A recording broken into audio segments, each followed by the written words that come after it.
నమస్తే. ఏపీలో results day కాస్త జడ్జిమెంట్ డే కింద మారిపోయింది. ఎక్కడ చూసినా సరే కూటమి వైపే పూర్తి మొగ్గు చూపుతూ వస్తుంది. అయితే బ్యాలెట్ ఓట్ల దగ్గర నుంచి చూసుకుంటే ప్రతి ఒక్క చోట పూర్తిగా 150 పైచిలకు ముందంజలో ఉంటుంది కూటమి. అయితే ఇప్పుడు దీనిపైన మనతో పాటు డిస్కస్ చేస్తానికి సీనియర్ జర్నలిస్ట్ సత్యమూర్తి గారు ఉన్నారు అండ్ సీనియర్ జర్నలిస్ట్ కనకదుర్గ గారు ఉన్నారు. అయితే ముందుగా మనం చూసుకుంటే సత్యమూర్తి గారితో మనం మాట్లాడతాం. సార్ నమస్తే. నమస్కారం సార్. అసలుకి మనం ఫస్ట్ నుంచి తీసుకుంటూ వస్తుంటే ఎవ్రీ డే మనం ప్రతి ఒక్కటి మనం వీడియో చేసుకుంటూ వస్తున్నాం అండ్ ప్రతి ఒక్క రోజు మీరు చెప్తుంది. కానీ ఎగ్జాక్ట్గా మీరు ఏదైతే చెప్పారో దానికి ఖచ్చితంగా మీరు ఒక స్టిక్ అయి ఉన్నారు. ఖచ్చితంగా 150+, 155+ అని చెప్పేసి అంటున్నారు. రోజు రోజుకు పెంచుతున్న కొద్దీ కొంత అనుమానాలు అయితే ఉన్నాయి. కానీ ఈరోజు రిజల్ట్ డే రోజు ఏదైతే జడ్జిమెంట్ డే ఉందో ఆ రోజు మాత్రం ఖచ్చితంగా మీరు చెప్తున్నటువంటి ఫలితాలు మాత్రం మనకి చాలా సుస్పష్టంగా కనిపిస్తూ వస్తున్నాయి. కేకే సర్వే లాంటి వాళ్ళు చెప్పినా సరే ఆహా ఊహు అని చెప్పేసి అనుకున్న వాళ్ళు కాస్త మీ జడ్జిమెంట్ అనేది ముందే వచ్చేసిందని చెప్పేసి అయితే అంటున్నారు. సో దీని మీద మీ స్పందన ఏంటి? Thank you. అంటే మీరు చెప్పిన దానికి ఏంటి అంటే ఇప్పుడు మనం ఆంధ్రప్రదేశ్లో ప్రజల మూడ్ ఎలా ఉంది అనేదే మనం చెప్పింది. మనం చాలాసార్లు ఇప్పటివరకు చాలా డిస్కషన్స్ చేసినప్పుడు కూడా మనం ఏమి ఆలోచించామంటే ప్రజలు ఏమనుకుంటున్నారు, ప్రజలు ఏ తీరుగా ఉన్నారు, వాళ్ళ ఆలోచన సరళి ఏ విధంగా ఉన్నది అనేది మనం ముందరగా పసిగట్టాం. ఎట్లా ఉన్నది అంటే ఇప్పుడు ఆంధ్రప్రదేశ్లో యాంటీ ఇంకంబెన్సీ ఫ్యాక్టర్ అంటే ప్రభుత్వ వ్యతిరేక ఓటు చాలా తీవ్రంగా ఉంది అని నేను మొదటి నుంచి చెప్తూ ఉన్నాను. భారతదేశంలో ఏ రాష్ట్రంలో ఏ అధికార పార్టీకి లేనంత వ్యతిరేకత జగన్మోహన్ రెడ్డి మీద కనపడుతున్నది అని చెప్పాను నేను. అంటే అది మీరు ఎట్లా చెప్పారండి, ఊహించి చెప్పారా అని అడగచ్చు. నేను ఊహించి చెప్పలేదు. నేను నా జర్నలిస్టు అనుభవంలో నేను కొన్ని పారామీటర్స్ పెట్టుకున్నాను. ఆ పారామీటర్లలో నేను చూసుకుంటే జగన్మోహన్ రెడ్డి మీద తీవ్ర వ్యతిరేకత ఉన్నది, ప్రజల్లో తీవ్ర ఆగ్రహం ఉన్నది అనేది నాకు వచ్చిన రిజల్ట్. నేను అదే మీతో పలు వేదికల మీద మీతో షేర్ చేసుకున్నది. ఇంకొక విషయం ఏంటి అంటే కీలకమైన విషయం, యాంటీ ఇంకంబెన్సీ ఫ్యాక్టర్ ఇంత చురుకుగా పనిచేస్తున్నది అని నాలాంటి జర్నలిస్ట్కే తెలిసినప్పుడు మరి జగన్మోహన్ రెడ్డికి తెలీదా? జగన్మోహన్ రెడ్డి స్థానంలో వేరే ఏ రాజకీయ నాయకుడైనా ఉంటే, Jaganmohan Reddy is not a politician, is a business man. కేవలం ఒక వ్యాపారవేత్త మాత్రమే తప్ప ఆ వ్యాపారం కూడా సరిగ్గా సక్రమంగా చేసే వ్యాపారవేత్త కాదు అని ఒక దొంగ కంపెనీలు, షెల్ కంపెనీలు పెట్టే వ్యాపారవేత్త అంతే తప్ప హీఈస్ నాట్ ఎ పాలిటీషియన్. సాధారణ పరిస్థితుల్లో అయితే ఏ రాజకీయ నాయకుడైనా సరే యాంటీ ఇంకంబెన్సీ ఫ్యాక్టర్ పెరుగుతున్నది అంటే దానికి కోర్స్ కరెక్షన్ చేసుకుంటారు. తన ఆలోచనని మార్చుకొని ప్రజలని ఏ విధంగా ఆకట్టుకోవాలి, మనం ఏ విధంగా పరిపాలనా విధానాన్ని మార్చుకోవాలి, ప్రజలతోటి ఎలా మమేకం కావాలి, ప్రజలకి ఇంకా ఏం ఆశిస్తున్నారు, వాళ్ళకి మనం ఇంకా ఏమి ఇవ్వాలి అని ఆలోచిస్తారు. జగన్మోహన్ రెడ్డికి అటువంటి రాజకీయాలు తెలియవు, అతనికి రావు, అతను రాజకీయ నాయకుడు కాదు. ప్రశాంత్ కిషోర్ ఇదే చెప్పింది, నువ్వు ప్రొవైడర్ లాగా ఉంటున్నావా, నువ్వు లీడర్ లాగా మారు అని చెప్పిన ప్రశాంత్ కిషోర్ లాంటి వ్యక్తి కూడా చెప్పాడు. జగన్మోహన్ రెడ్డికి అర్థం కాలేదు, వినలేదు. ఈ రోజున అర్థమవుతుంది, ఈ రోజున అతనికి అర్థమవుతుంది. మీకు ఒక చిన్న ఉదాహరణ చెప్తాం మీకు. అంటే యాంటీ ఇంకంబెన్సీ ఫ్యాక్టరు లేదా ఒక పార్టీ స్వీప్ కొడుతుంది అని తెలిసినప్పుడు ఒక రాజకీయ నాయకుడు ఎట్లా ప్రవర్తిస్తాడు అంటే, మీకు 1982లో తెలుగుదేశం పార్టీ స్థాపించి ఎన్నికల్లో పోటీ చేసిన సంవత్సరంలో అప్పటికే కాంగ్రెస్ పార్టీ మీద వ్యతిరేకత స్పష్టంగా కనపడుతూ ఉన్నది. ఎన్టీ రామారావు కిలో ₹2 బియ్యాన్ని ప్రకటించాడు. ప్రకటించినప్పుడు అప్పుడు ముఖ్యమంత్రిగా ఉన్న కోట్ల విజయభాస్కర్ రెడ్డి మళ్ళీ మమ్మల్ని గెలిపించండి, మేము ₹1.90 ఇస్తాము, ₹2 కాదు ₹1.90 ఇస్తామని చెప్పాడు. ప్రజలు అది విశ్వసించలేదు, అది వేరే విషయం.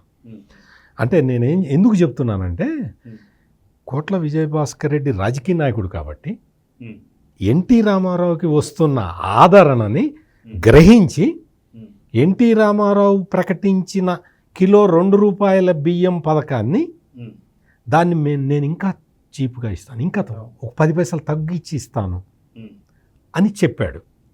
ఏ రాజకీయ నాయకుడైనా అదే చేస్తాడు. కానీ జగన్మోహన్ రెడ్డి అతను ఏం చేశాడు అంటే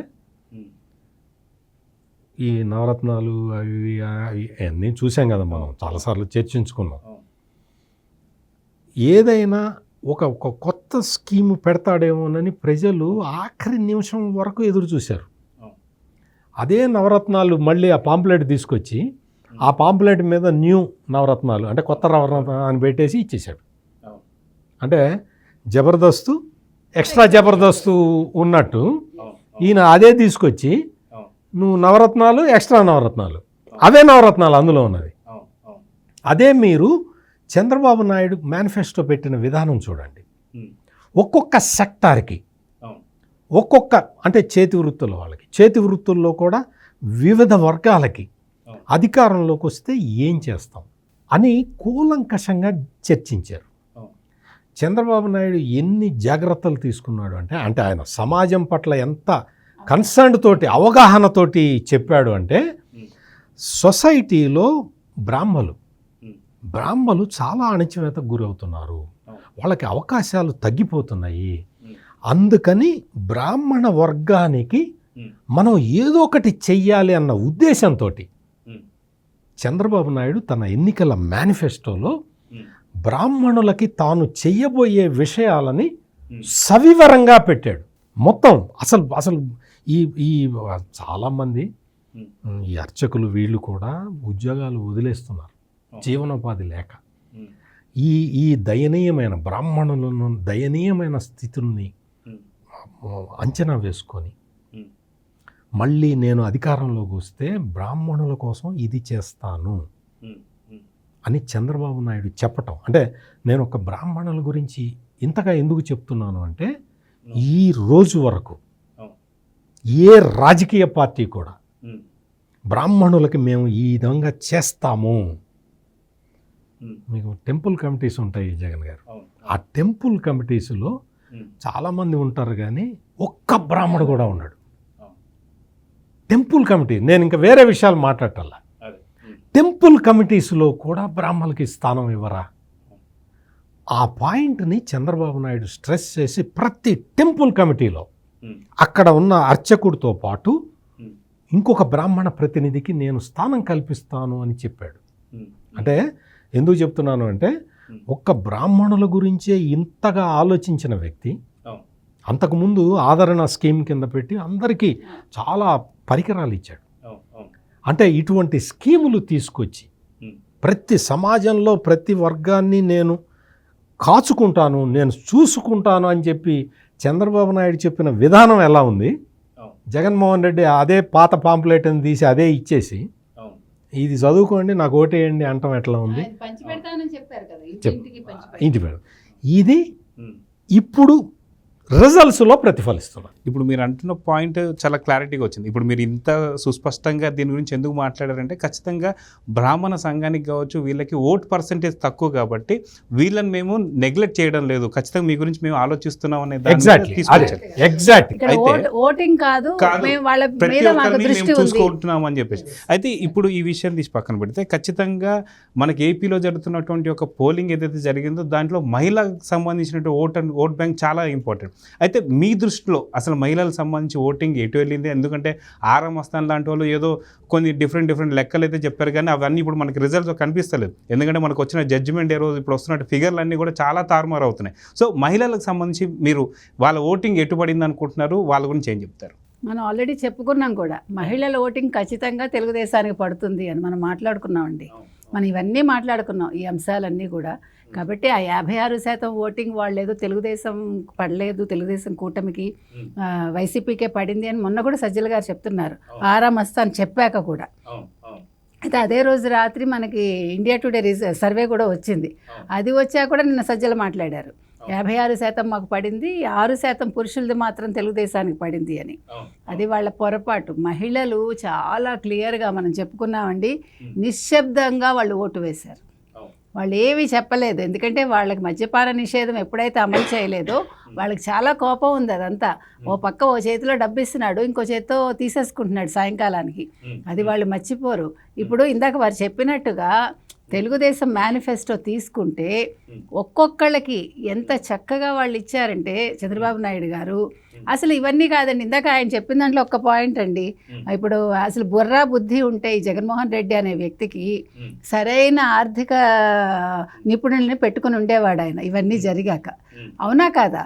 అది కాకుండా అసలు ఒక్క సలహా, వాళ్ళు సలహాదారులందరూ ఎవరండి? జర్నలిస్టులు. వాళ్ళు జర్నలిస్టులకి ఏమైనా ఆర్థికం తెలుస్తుందండి? వాళ్ళకి అసలు వాళ్ళు రాయడం తప్ప వాళ్ళకి అంతకు మించి ఏం పని ఉంటుంది? పోనీ అందులో బిజినెస్ రిపోర్టర్ ఏమన్నా నా సజ్జల కాదు కదా. సో ఆర్థిక నిపుణులు లేరు. ఒక చిన్న సవరణ ఏంటంటే జగన్మోహన్ రెడ్డి దగ్గర ఉన్న జర్నలిస్టులకి రాయటం కూడా రాదు. పోనీ ఇది కూడా తీసుకోండి. వీళ్ళందరూ అంటే దీనికి ఒక్క చిన్న విషయం చెప్తా. ఈసారి మీరు సోషల్ మీడియా తీసుకుంటే వచ్చిన ఈ పుట్టగొడుగులన్నీ కూడా ప్యాకేజీ ఛానల్స్, ప్యాకేజీ మనుషులు, ఇంక్లూజివ్ ఆఫ్ శ్యామల గారు, శ్రావణి గారు, మన వేణుస్వామి గారు, మహామహులందరూ కూర్చుని మాట్లాడారు కదా. వీళ్ళందరూ వీళ్ళ విశ్లేషణ. ఇంకొక ఆవిడ ఎవరో కొత్తగా ఛానల్ పెట్టిందండో, ఆవిడ రోజు అసలు మీరు వినాలి, మనకి జీవితం మీద విరక్తి వచ్చేయాలి. కాంగ్రెస్ వాళ్ళే ఇది జగన్మోహన్ రెడ్డిని మాకు మీరు మద్దతు ఇవ్వండి అని అడుగుతారట. ఇప్పుడు జగన్మోహన్ రెడ్డికే దిక్కులేదు. సరే, ఇది అయిపోతే ఈ మహిళలు అయితే నిశ్శబ్దంగా ఓటేశారు. జగన్మోహన్ రెడ్డి ఇంకొక చిన్న పని చేసి ఉండేవాడు.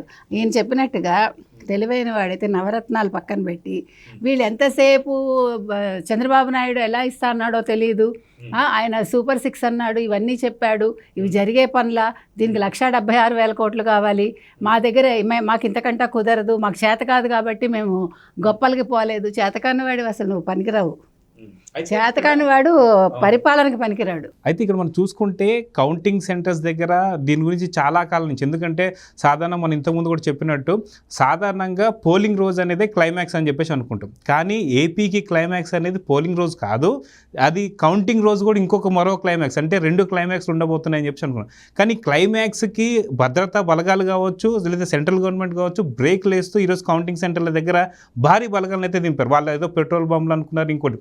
కానీ ఇప్పుడు కౌంటింగ్ సెంటర్ దగ్గర నుంచి వైసీపీకి సంబంధించిన మహా గన్నులు పారిపోతున్నారు. దీన్ని ఎలా చూడాలంటారు? ఇప్పుడు మీరు భలే క్వశ్చన్ అడిగారు జగన్ గారు.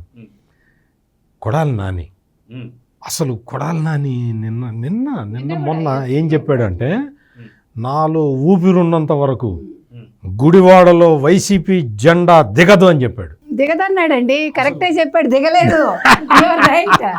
అంటే తెలివిగా చెప్పిన వల్లభనేని వంశీ అతను మాట్లాడిన మాటలు చూస్తే అసలు వల్లభనేని వంశీ అంతకుముందు ఏం మాట్లాడాడు, ఆ దరిద్రం అంతా మనం ఇప్పుడు ఈ శుభ సందర్భంలో మనం మాట్లాడుకోకర్లేదు. ఓటర్లని బెదిరించే తీరుగా, నాకు ఓటేయకపోతే మీకు పుట్టగతులు ఉండవు అనే రీతిలో ప్రవర్తించాడు.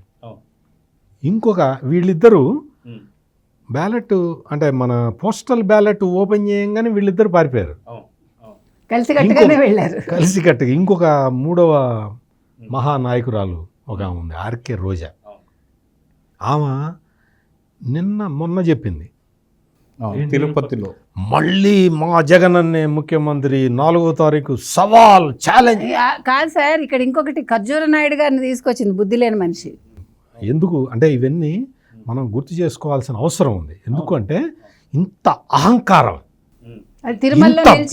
ఇంత ఒక దాష్టీకం నీకు ఇంకా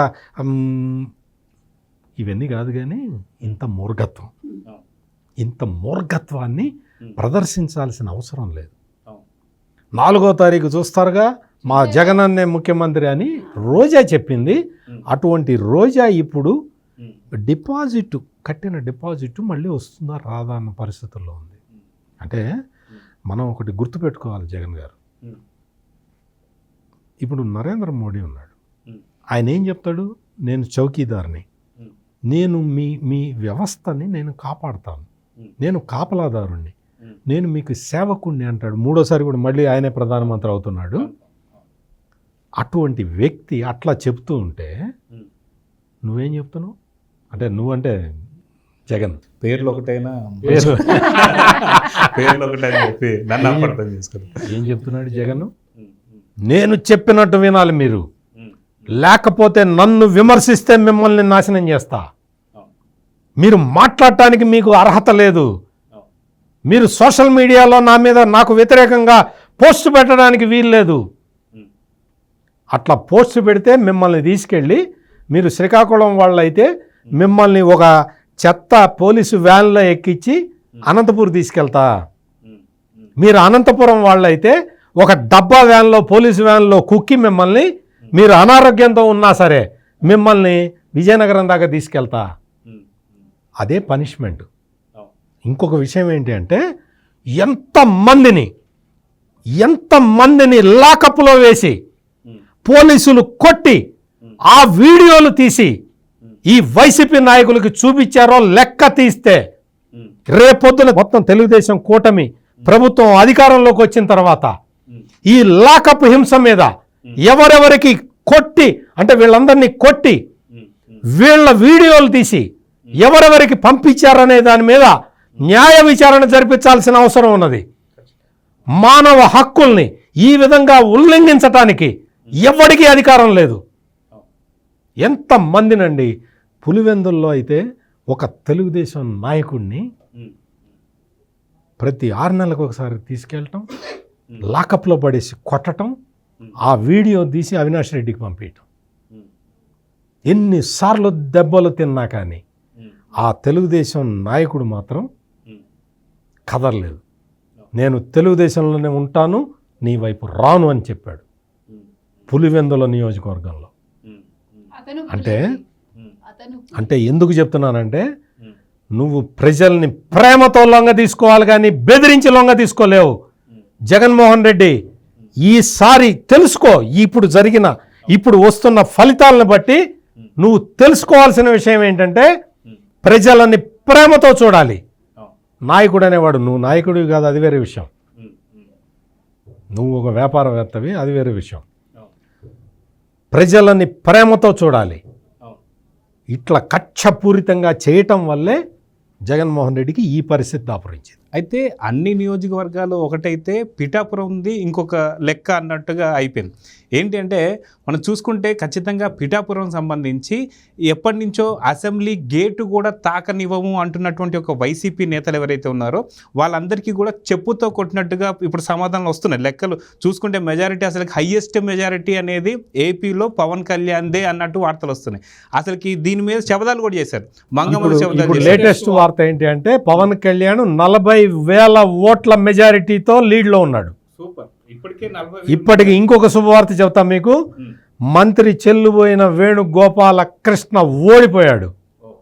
గోరంట్ల బుచ్చయ్య చౌదరి ఘన విజయం సాధించాడు. తెలుగుదేశం పార్టీ బోణి కొట్టింది. ఇటువంటివి ఇంకా చాలా వార్తలు రాబోతున్నాయి. మీరు అనుకుంటున్న చీపురుపల్లిలో అత్యంత సీనియర్ మంత్రి, జగన్కి తండ్రి లాంటి వాడు, అమ్మని కూర్చోబెట్టి అమ్మని అబూదులు తిట్టిన బొత్స సత్యనారాయణ నాకు తండ్రి లాంటి వాడు అని ప్రకటించాడు ఇదే జగన్మోహన్ రెడ్డి. అటువంటి తండ్రి లాంటి బొత్స సత్యనారాయణ ఓటమి అంచులో పయనిస్తూ ఉన్నాడు. ఉత్తరాంధ్ర మొత్తానికి నేనే ప్రతినిధిని, జగన్మోహన్ రెడ్డి ఉత్తరాంధ్రకి ఉద్ధారకుడు అని చెప్పిన ధర్మాన ప్రసాదరావుకి డిపాజిట్ కూడా రాని పరిస్థితి ఈ రోజున కనపడుతూ ఉన్నది. ఇవన్నీ గుణపాఠాలు నేర్చుకోవాలి. ప్రజలతో ఎలా ఉండాలో ఇవన్నీ వీళ్ళందరూ, ఈ రాజకీయ నాయకులు సీనియర్ అని చెప్పుకోవటం కాదు.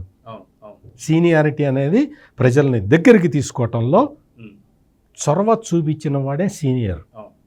అహంకారంతో ప్రవర్తించిన వాడు రాజకీయాలకి పనికిరాడు. అయితే మనం ఇప్పుడు పీఠాపురం గురించే మాట్లాడుతూ వస్తున్నాం. మీరు చాలా మంచి శుభవార్త చెప్పారు. 40,000 ఆధిక్యత అనేది అంటే ఖచ్చితంగా 1,00,000కి దగ్గరలో వెళ్తాడు అనేది కూడా కొంతవరకు ఇప్పటికీ కన్ఫర్మ్ అయ్యేటట్లుంది. అది ఇలాంటి పరిస్థితుల్లో అక్కడ కొంతమంది మంగమ్మ శబ్దాలు అయితే చేశారు. ఏంటి అంటే, అక్కడ మనకి చూసుకుంటే ఎవరైతే కాపు నేతకు సంబంధించి ముద్రగడ పద్మనాభం ఏదైతే ఉన్నారో నేను రెడ్డిగా మార్చుకుంటానని చెప్పి బారసాలకి రెడీ కాబోతున్నారని కొంతమంది, ఇంకొంతమంది ఏదైతే పేర్ని నాని లాంటి వాళ్ళు మేము బట్టలు విప్పేస్తామని చెప్పి, ఇలాంటి వ్యాఖ్యలు మనం ఎలా చూడాలంటారు?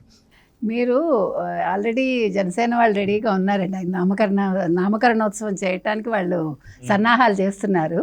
కాకపోతే మీరు పేర్ని నాని గారికి కూడా వాళ్ళే చూసుకుంటారు. అవన్నీ మనం పట్టించుకోవద్దు, అంత భరించలేము మనం. కాబట్టి అది కూడా వాళ్ళదే, అది ఆ పని. కాకపోతే ఏంటంటే ఆర్కే రోజా లాంటి వాళ్ళు ముందు వాళ్ళ డిపాజిట్లు గల్లంత అవుతున్నాయి, అది గుర్తుపెట్టుకోవాలి. వాళ్ళు ఎదురువాళ్ళ గురించి మాట్లాడేటప్పుడు మనం ఎలా ఉన్నామో తెలుసుకుంటే ప్రజల మూడ్ ఎలా ఉంది కూడా ఒక్కడు కూడా తెలుసుకోలేకపోయాడు ఆయన చెప్పినట్టుగా. వాళ్ళు ఏం చేయాలి ప్రజలకని ఆలోచించలేదు. మనం నిన్న చెప్పుకున్నట్టుగా ఈ వాలంటరీ వ్యవస్థ ఉంటే చాలు, వాలంటీర్లు పనిచేస్తారు, మన ఇంట్లో కూర్చోవచ్చు అనుకున్నారు. ఒక్క ఎమ్మెల్యే తోటి జగన్మోహన్ రెడ్డి టచ్లో లేడు, ఒక్క ఎమ్మెల్యే తన కార్యకర్తలతో టచ్లో లేడు. అసలు నియోజకవర్గంలో ఏం జరిగిందో ఎవరికీ తెలియదు. అందుకనే ప్రజలు మీరు ఇంట్లోనే కూర్చోండి, ఎలాగ ఇంట్లో కూర్చున్నారన్నారు. ఆయన మీరు ప్యాలెస్లో ఉన్నారు, ప్యాలెస్లోనే మీరు జాగ్రత్తగా ఉండండి అని చెప్పారు. కాబట్టి ఆర్కే రోజాకి ఇవాళ పవన్ కళ్యాణ్ విషయంలో బాగా తెలిసి వస్తుంది. అందరూ జబర్దస్త్కి వెళ్ళిపోతుంది మళ్ళా అంటున్నారు. జబర్దస్త్ వాళ్ళు కూడా తీసుకోరావండి. కాబట్టి ఇవాళ పవన్ కళ్యాణ్ గేటు బద్దలు కొట్టుకుని వెళ్తాడని మనం చెప్పాము. గేట్లు బార్లా తెరుస్తారు వాళ్ళే. ఈరోజు అసెంబ్లీకి ఒక మంచి మెజారిటీ తోటి పవన్ కళ్యాణ్ ఎంటర్ అవుతారు. రోజా ఇంట్లో ఏడుస్తూ చూస్తారేమో మనం చూద్దాం. మీకు ఇంకొక చిన్న విషయం చెప్తాను. ముద్రగడ పద్మనాభ రెడ్డికి నా సంపూర్ణ సానుభూతిని వ్యక్తం చేస్తున్నాను. ఇప్పటికైనా ఈ ముద్రగడ పద్మనాభ రెడ్డి తన వయస్సు ఎంతో చూసుకొని, తన అనుభవం ఏంటో బేరీజు వేసుకొని, కనీసం ఇప్పుడు రాష్ట్ర ప్రజలెవ్వరికీ క్షమాపణ చెప్పక్కర్లా, పవన్ కళ్యాణ్కి కూడా క్షమాపణ చెప్పక్కర్లా. తన కూతురు క్రాంతికి ఈ పెద్ద మనిషి, ఈ ముద్రగడ పద్మనాభ రెడ్డి తన కూతురికి క్షమాపణ చెప్పాలి. కూతుర్ని, సొంత కూతుర్ని, ఒక ఆడ కూతుర్ని ప్రాపర్టీగా అభివర్ణించిన ఈ ముద్రగడ పద్మనాభ రెడ్డి తన కూతురికి క్షమాపణ చెప్పాలని నేను మీ ద్వారా నేను ఆ పద్మనాభ రెడ్డికి చెప్తూ ఉన్నాను. సో చూద్దామండి, ఖచ్చితంగా రానున్న అప్డేట్స్ కూడా మళ్ళీ కలుద్దాము. ఖచ్చితంగా సత్యమూర్తి గారు చెప్పినట్టు ఖచ్చితంగా ముద్రగడ పద్మనాభ రెడ్డి కింద పేరు మార్చేసుకున్నారు, అయిపోయింది. కూతుర్ని చేసినటువంటి వ్యాఖ్యలకి క్షమాపణ చెప్పి కూతుర్ని ఇంటికి తీసుకెళ్ళాలనేది చాలా సజావుగా కనిపిస్తుంది. మరి ఏం చేస్తారనేది చూద్దాం. మళ్ళీ లేటెస్ట్ అప్డేట్స్తో మళ్ళీ కలుద్దాం. నమస్తే.